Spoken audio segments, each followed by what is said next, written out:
İşte bak. Menle. Zoska kalkamayız. Böyle şöyle yerden gene yatma dişe. Zoska var ha. Zoska da şeyle ingangisi. Elimine git yara biliyor musun? Ettir şurada sen şu havada. Şu an adam madde. Hava. Spelijn, net zo. Ja. Maar hiç cevap. Ben ne biliyordum sen kendin. Yeng odayın o. Hani 4 eple yatma tam be. Yeng odayın odayın o 60 verdi. 5 santim daha fazla yat. 2, 4, 5.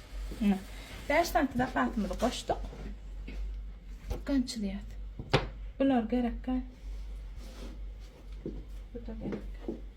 Bunu yöne denglemek için. Inni bundan aşağı proymağda neyse tantı düşen malfağın şun düşen algaylar in antadı tulşur. Neyse düşman şundan aşağı bir före yani. Mesela için men önüme 10 nakıp arkama 20 düşen. 3 santimetre ulediyen sebebi köynek iyi de gitmediği için. Düşünün mü? Eğninizin dikini iyi de gitmediği için, şu boğmadığı için. Ana, sen 17 düşen doğru mu? Önü 17, arka 20 düşen. Şundan sonra 17 santimetre mi düşen? 17 düşen yerimi niremedi böyle. Naşı evin pinkimiden şu taymedi böyle. Ondan gön şu 17 düşen yerimizdenim şu kolumu da ölçüyor. Kolum 30'dan 2'ye bölüyorum. Kolu giyinlik bolmasa her kimin öz razmeri boyunca yen bitip bilen da. Köynek eginle oğudana tırnak diyara klientler. Yani alipli kal boyunca yen bitçelere köp tıkınçlar. Ana şan için köynek eginle oğudana tırnak. Egini mağaranaklar diyarlara her kimin öz razmeri boyunca yen bitmeli.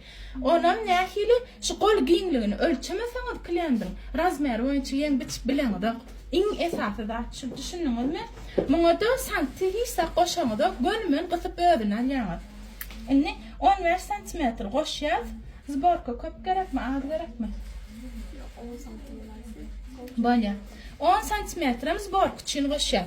Köpüsü doğru olmama mümkün. Men şun yönü ödüm için doğru hesap edemem. Ne doğru deyip de yok. Köp dikinçilen kadar. Zborka için şundan yukarı koş yazlar. Düşündünüz mü? Men kolun ağrı koş yaz. Düşünür bildim mi? Men bundan ağrı koşan köpüsü bundan yukarı koş yazlar.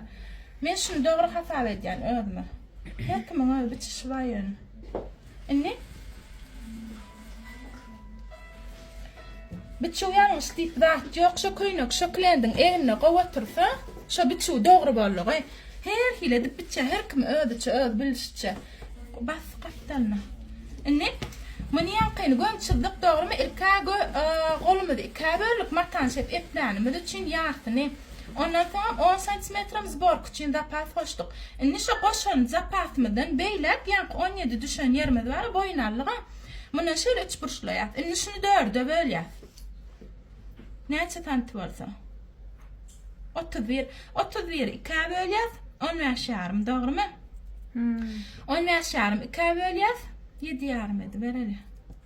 Bundan beri 7 yarım ölçü yat. İnni 1, 2, 3, 4 tane bölük koyayım. 1, 2, 3 tane çıdığı emele geleyim.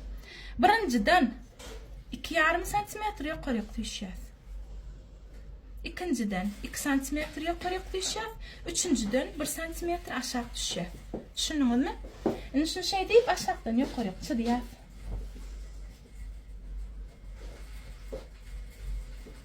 Ne? Tamam şey deyip ovadan ne olmayan yerlerini. Sen dersin giyin bir tanem daha razı açacak dedin değil mi? Şu taşı falan duran nasıl miydin de? Ne? Şu da. Katı davran olmasın dersin. Böyle. Tamam Allah aşkına koracağım. Yani bunun şey deyip o yalnız bu plança düşmeli mi? On fantası yok. Düşündünüz mü? Ödümü de o dönme yalnız dertini. Ondan yani şundan şuna 1,5 santimetre şey deyip kıyar.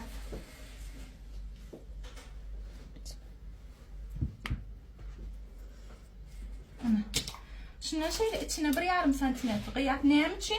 şu koynakda yeni oturdamızda şta şey deyip aşağı sallanıp bu tayım şey deyip kalıp durmadığı için. Düşündünüz mü? Bu rezinka olan için bildiren o kloşlarda kat erbet bilir ya. Düşündünüz mü? Onu kesiyaz.